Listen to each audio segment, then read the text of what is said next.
On est un jour avant l'ouverture de la saison de l'arc.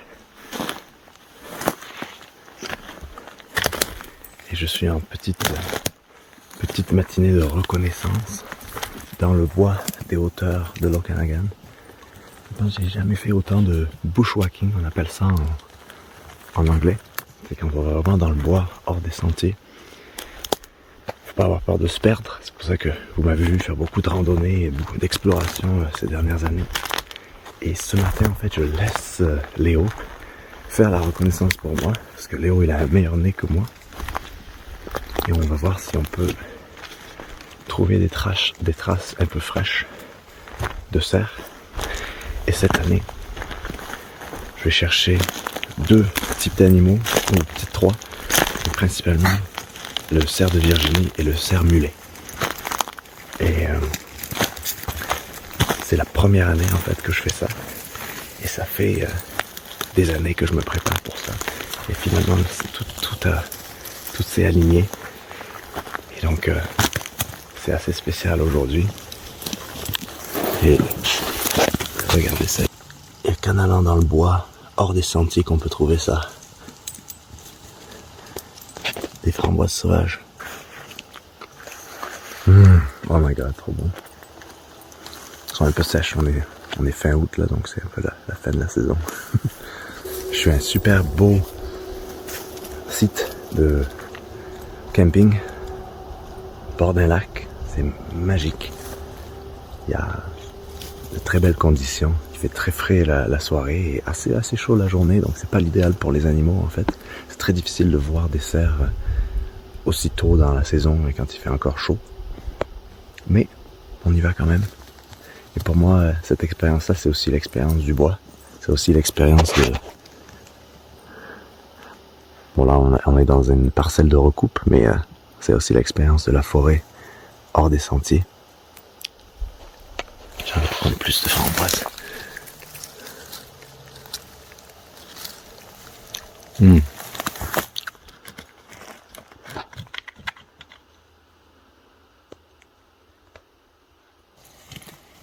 Hé Léo, tu veux une petite framboise?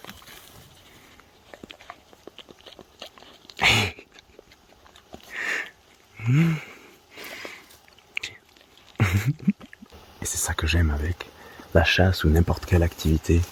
Vous faites quelque chose d'un peu primaire en fait, primal, des choses d'assez ancestrales. C'est que parfois vous êtes amené à faire une autre chasse. La chasse aux framboises ou la chasse aux champignons. C'est ça qui est quelque chose qu'on ne peut pas faire quand on suit les sentiers. Il faut sortir des sentiers, avoir un but pour vraiment découvrir la vie sauvage, hein, sur toutes ses coutures.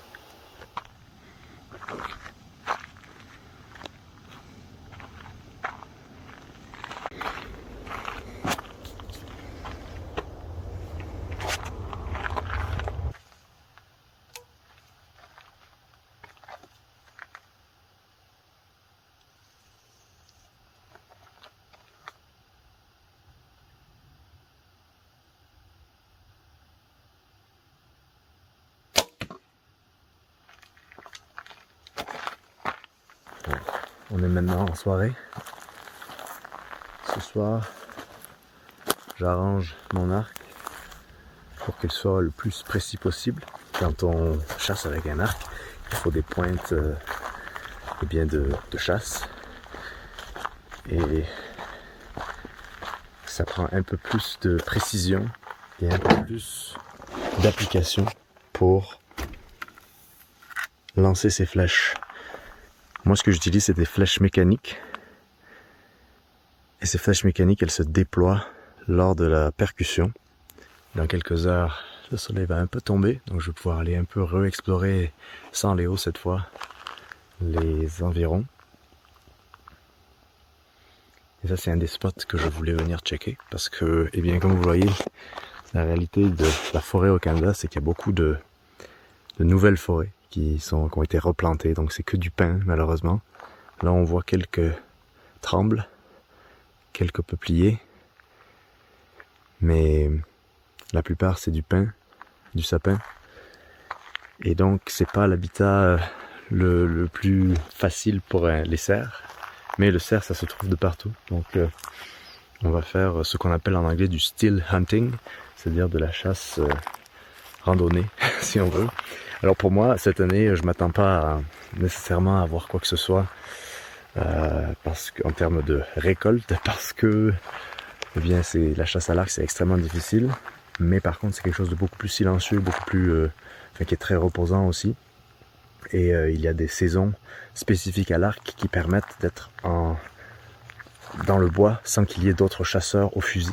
Et donc c'est ça aussi qui m'intéressait. Donc dans le fond j'appelle ça la chasse, mais en fait c'est principalement de la randonnée avec un arc, et j'ai juste un permis de chasse. Mais ça va principalement être de la randonnée et de la recherche d'animaux à l'arc. Comme je le disais ce matin, parfois on part à la chasse mais on ne sait pas vraiment sur quoi on va tomber, et parfois on trouve d'autres trésors que celui qu'on recherche. Donc voilà, c'est la petite session d'entraînement avant le premier jour. J'ai un peu, pas d'anxiété, mais je suis assez, c'est comme un examen pour moi, parce que comme je vous le disais, ça fait des années que je me prépare à ça, et que j'ai pas trop documenté tout ce que je faisais pour me préparer. Quoique, en fait, quand je vous amenais en randonnée pour vous montrer un peu des signes et apprendre à traquer des animaux, à les observer, à ne pas bouger, c'est ce que j'ai fait beaucoup, mais j'ai beaucoup moins fait d'exploration en français on appelle ça de bushwalking, c'est-à-dire hors des sentiers, pour vraiment confronter les animaux. Et ça, c'est assez excitant en fait. C'est assez...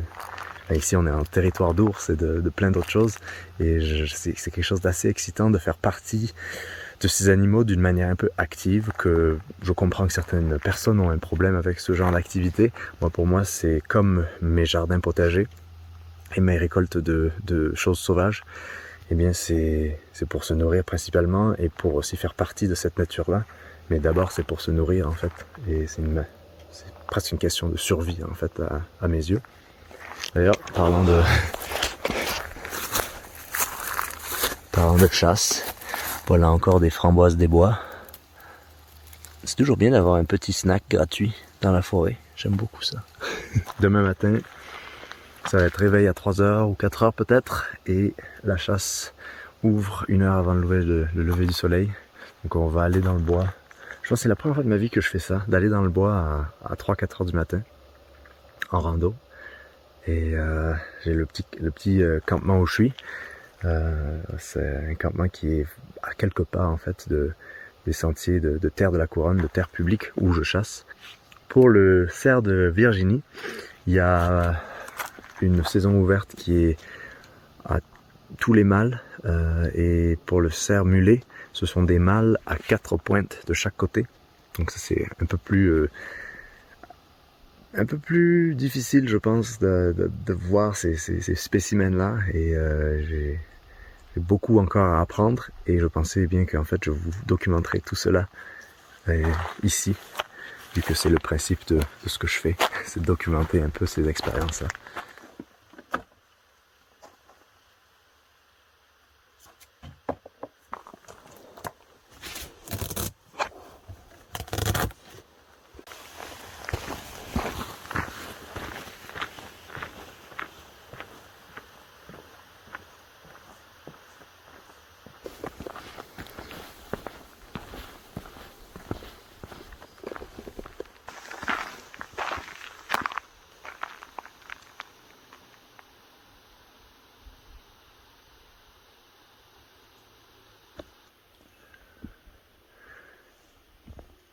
Alors il est 4h du matin, 4h30.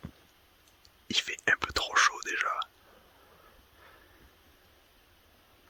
Donc je vais m'en aller vers un point que j'ai repéré la dernière fois. On va monter un petit sentier, et ensuite on va se planquer dans les bois et essayer de voir qu'est-ce qui passe devant nous.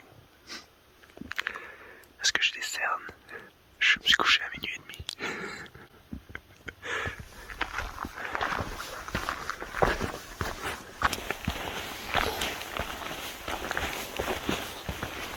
Il est 5h30. C'est officiel, le premier jour de chasse à l'arc a ouvert. Il y a quelque chose là-bas.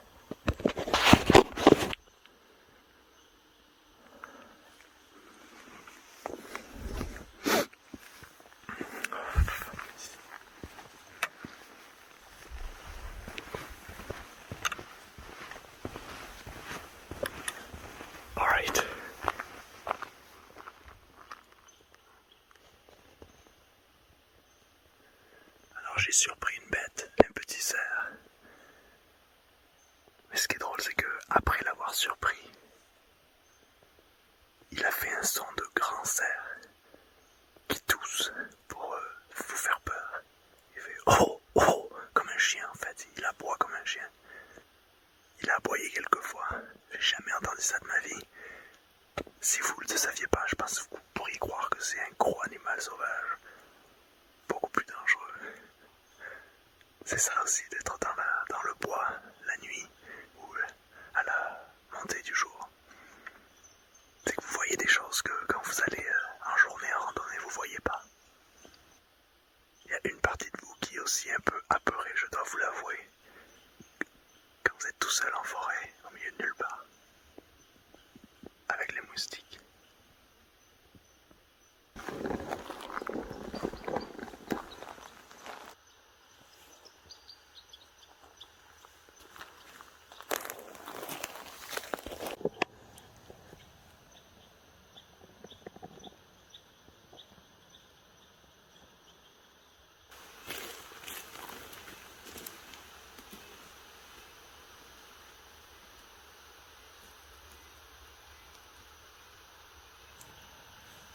Il y a un bruit qui vient de là-bas. Mais c'est un bruit un peu de vent. Donc je pense pas qu'il y ait un gros cerf avec eux. Peut-être. Parce qu'on est dans la période de à peu près 2 mois avant le rut.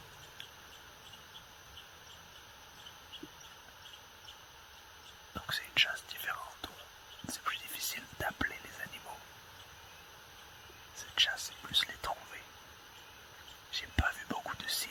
Hier, j'en ai vu beaucoup plus de signes. Et de traces fraîches. Et une perdrix là-haut. Il y a quelque chose qui s'avance vers moi. Mais je suis pas vraiment couché à découvert un peu. On va essayer de trouver un endroit où on peut être sur un passage.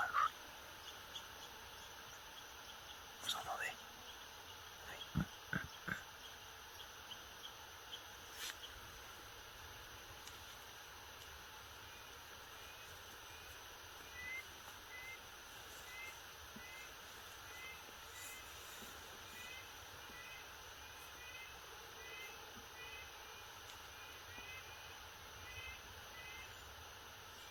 Je vais pas trop parler parce qu'il y a quelque chose qui est en train de s'approcher.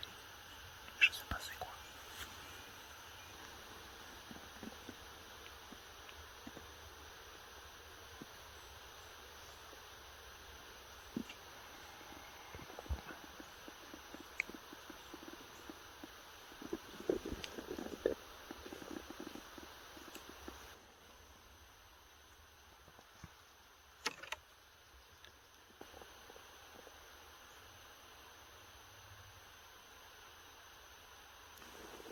Bon, je viens d'observer cette clairière depuis 10 minutes. Il y a quelque chose qui est passé. Mais le jour commence à monter et les animaux sont en train d'avancer dans la noirceur du bois, beaucoup plus dense, beaucoup plus difficile d'accès. Ici, il y a une trace, il y a un sentier d'animaux, donc on va peut-être la suivre.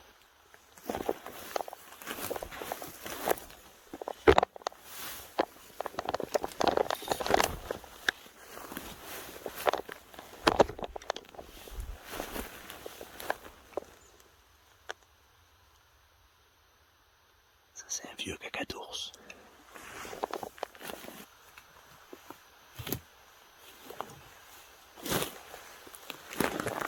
Les cerfs, ils sont extrêmement vigilants. Et donc, il faut vraiment faire très peu de bruit, très peu de mouvement. Et essayer de ne pas avoir l'air derrière vous. Et là, en ce moment, je le sens que l'air chaud est en train de descendre vers l'air froid. Et là, en ce moment, je sens que le vent est derrière moi. Donc, c'est vraiment pas une bonne position, en fait, ici. Même si c'était un point de vue excellent sur cette clairière.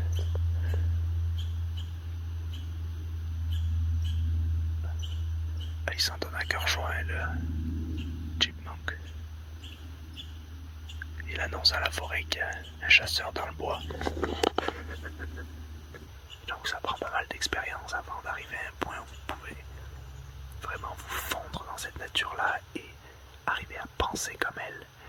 Et moi je pense que j'ai encore beaucoup à apprendre sur ça, parce que j'ai encore cette approche du randonneur qui est là, qui fait du bruit ou qui est un invité. Et quand on en va à la chasse pour prendre quelque chose de la nature et se nourrir vitalement de cette chose-là, eh bien il faut faire partie de cette nature-là. Et il faut vraiment la connaître à beaucoup de niveaux. Il y a beaucoup de choses à apprendre. Encore plus avec le tir à l'arc. Parce qu'au tir à l'arc, il faut mesurer les distances. Il faut pratiquer le tir à l'arc pour être bon. Ah, il y a quelque chose qui est en train de bouger.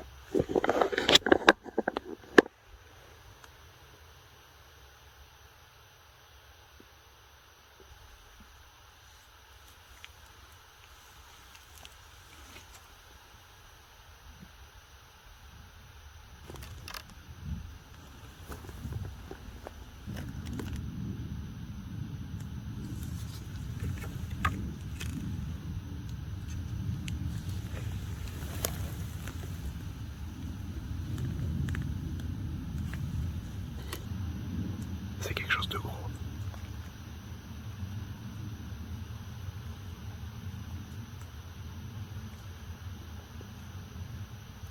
C'est soit un ours, soit un grand cerf. C'est un peu une loterie la chasse que je fais. C'est fou. C'est essayer d'aller à un endroit, d'endroit à endroit, y rester une quinzaine de minutes. Et voir qu'est-ce qui passe devant vous.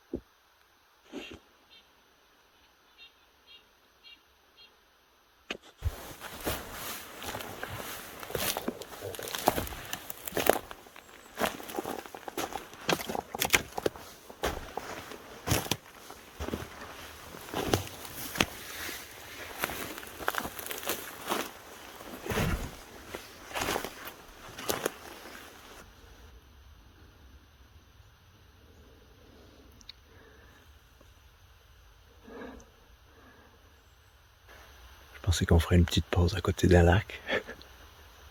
Je veux dire que cette première expérience de chasse à l'arc, un peu, pas à l'inconnu, mais presque en fait, un peu de découvrir par moi-même comment tout ça fonctionne, de découvrir un peu toutes les choses, toutes les erreurs. Moi j'apprends toujours de mes erreurs. C'est un sentiment assez intéressant qu'en filmant ça, je veux vous partager. Filmer et chasser, c'est très différent, mais à la fois c'est très similaire.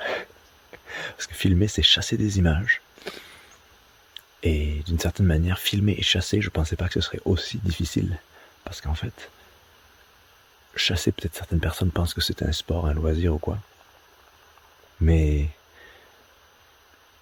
c'est vraiment sérieux et c'est extrêmement subtil. C'est pas aussi facile que certains croient de juste tirer sur quelque chose et le tuer et être un boucher de la forêt. C'est bien plus que ça. Enfin, c'est totalement faux cette idée-là. Et c'est aussi pour ça que je veux vous partager et documenter tout ce que je fais vis-à-vis de la chasse, parce que je veux contribuer à montrer une autre partie, une autre manière qui est très en ligne avec beaucoup des choses que j'ai partagées depuis le début de ma vie en van en fait. Depuis avoir vécu sur la route, vécu dans la forêt. C'est comme la progression naturelle, encore une fois, de toute cette aventure-là, l'aventure de la vie dans le vent. Et moi je me lasse pas de ça, quoi. Comment vous pouvez ne pas avoir un sourire sur vos lèvres et être heureux quand vous êtes au milieu de cette nature-là? Que vous ayez un cerf ou pas, que vous ayez de la nourriture pour cet hiver ou pas. pour l'instant. La chasse ici, ça dure jusqu'à décembre, jusqu'à début décembre. Chasse au cerf. Et donc, il y a beaucoup de mois pour arriver à chasser. Dans la région où je me trouve, on a le droit à 3 cerfs, 2 cerfs de Virginie et un cerf mulet. Pour moi, cette année, c'est surtout l'expérience, d'essayer d'emmagasiner beaucoup d'expérience dans la nature, dans la forêt, dans la vraie forêt que je connais en fait beaucoup et à la fois très peu. Cette forêt, comme je disais plus tôt, dont on veut faire partie quand on chasse. On veut faire partie de cette forêt-là, de cette nature-là, mais pas comme un invité, pas comme un visiteur, vraiment comme un de ces rochers, un de ces troncs d'arbres. Et il faut penser comme un tronc d'arbre.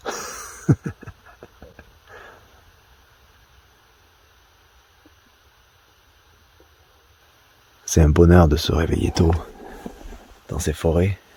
C'est un bonheur de se réveiller tôt parce que vous voyez vraiment beaucoup de choses que le reste du monde ne voit pas. Et il suffit juste de sortir du sentier. Et c'est une autre manière de voir la nature. Et ça va peut-être choquer certaines personnes, ou ça va peut-être à l'encontre des valeurs de certaines personnes aujourd'hui qui sont dans une autre mouvance. Moi, c'est ma mouvance à moi, c'est ma vie dans le vent. C'est là où ça m'a amené. Il y a une nature, une progression naturelle, je trouve, dans mes avancées que certaines personnes peuvent ne pas comprendre. Mais moi, tout fait sens quand je fais ces choses-là, en fait. Alors ce matin, ce que je retiendrai, c'est comment je me suis fait aboyer par un cerf et que j'en ai eu peur. Et ça, je veux vraiment apprendre à réaliser que c'est moi qui suis le chasseur et pas le chassé. Et moi, parfois dans la forêt, surtout en territoire de grizzly, ou quand tout à coup vous faites face à des animaux majestueux, parce que même un cerf, c'est un animal majestueux qui est imposant. Et d'ailleurs, sa seule défense, c'est vraiment d'être très vigilant et très très caché en fait, parce que c'est très difficile pour lui de se cacher. Donc pour lui, c'est sa manière de se défendre et de survivre, c'est de se fondre dans le paysage. Donc la manière d'être opportuniste avec un cerf, c'est de se fondre aussi dans le paysage et de se fondre mieux que lui.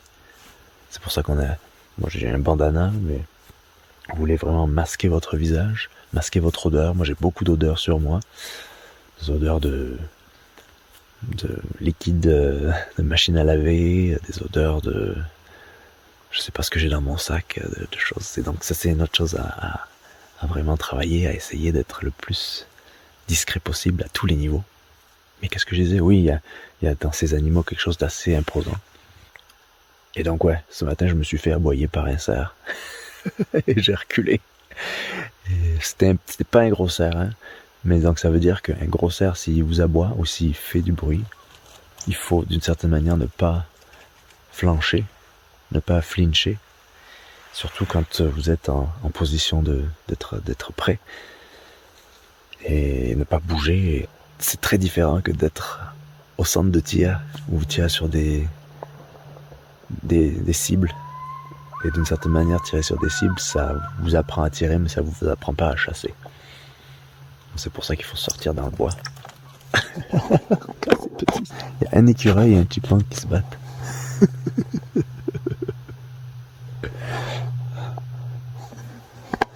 Ils veulent me voler mon sandwich.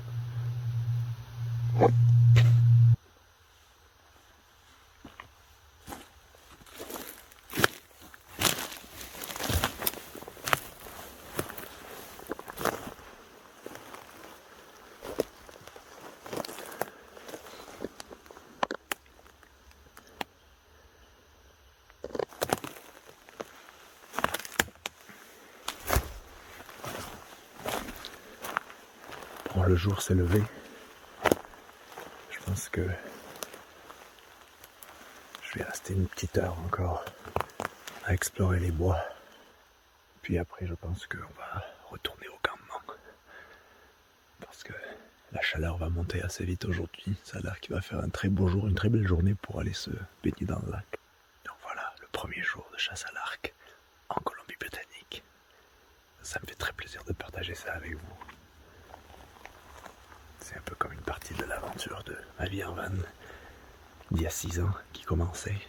J'ai un peu l'impression d'avoir le même sentiment, que c'est quelque chose que je vous partage et qui m'est très cher, et que je vais essayer de vous documenter ou de vous partager de mon point de vue, avec mes erreurs, mes conseils, même si ça sert à personne. Juste pour partager une expérience, documenter notre humanité, notre existence, quelque chose d'assez vrai en fait, et c'est ça qui me plaît beaucoup. Donc moi je vous dis portez-vous bien, et à la prochaine pour une nouvelle vidéo. Merci d'être avec moi, du fond du cœur.